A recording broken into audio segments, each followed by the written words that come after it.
Hey, Ag Teacher Thoughts here, coming at you with another video. I have something else that's interesting for you that came from the area where I grew up. Now, behind me are white oak trees. And these used to actually cover a large portion of the Willamette Valley. We used to have full oak savannas. But as the settlers came in, these trees were logged, they were cleared out, fields replaced them. And now they're not threatened or endangered yet, but they are a tree of concern. And part of what I wanted to show you is these guys here.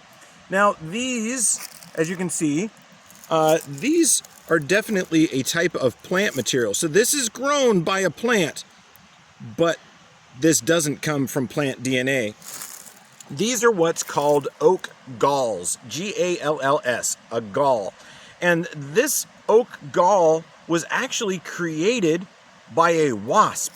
So the oak gall wasp is what forms these balls. They lay their egg on the tree, and it actually changes how that tree grows and forces it to grow an oak gall. And this one, as you can see, there's a hole in it, so the wasp is actually already left. But let's take a look inside. Oh, this one's completely fallen apart, but it's kind of fuzzy inside. You can see some frass, which is insect leavings. And then in here, it's all been hollowed out by that oak gall wasp grub. So he has since left, he pupated and climbed out and went somewhere else. But this is also kind of crunchy. When I was a kid, we called these poppers and used to look around for them to step on them because they make a good popping noise. Now this one, in looking at it, there is no hole here for that oak gall wasp. So I'm pretty sure he's probably still inside. So let's open up and see if that wasp is still in here. There's more of his frass. No, there's his cocoon. So that's his cocoon where he lived. That little piece there would be his cocoon. And then I'm not seeing. Let's dump this out in my palm and see if I can find him. See if he's died inside. Well, if he did, he has decayed and left. They are generally pretty small. And yes, this is insect leavings or insect frass. Yeah, I'm not seeing the actual wasp, but the wasp would have been inside there. So generally, it's all got all this connective tissue, these really fine fibers, and in the very center is where that oak gall wasp lives, in a little cluster of tissue that's all supported by thin fibers.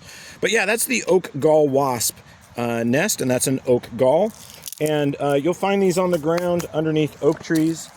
And there's a couple of different types of oak galls that actually grow on white oak trees. There's another one that's larger and it's caused by a fungus.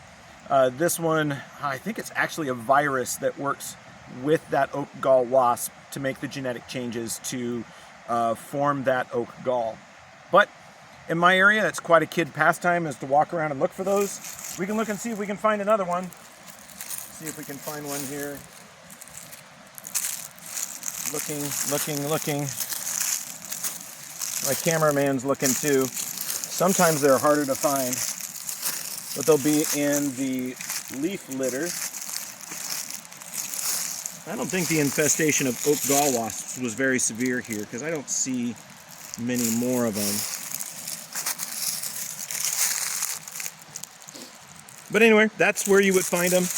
I think we're going to give up the search on here. I hope you learned something about white oak trees and the oak gall wasp that does infect them. Ag Teacher Thoughts out.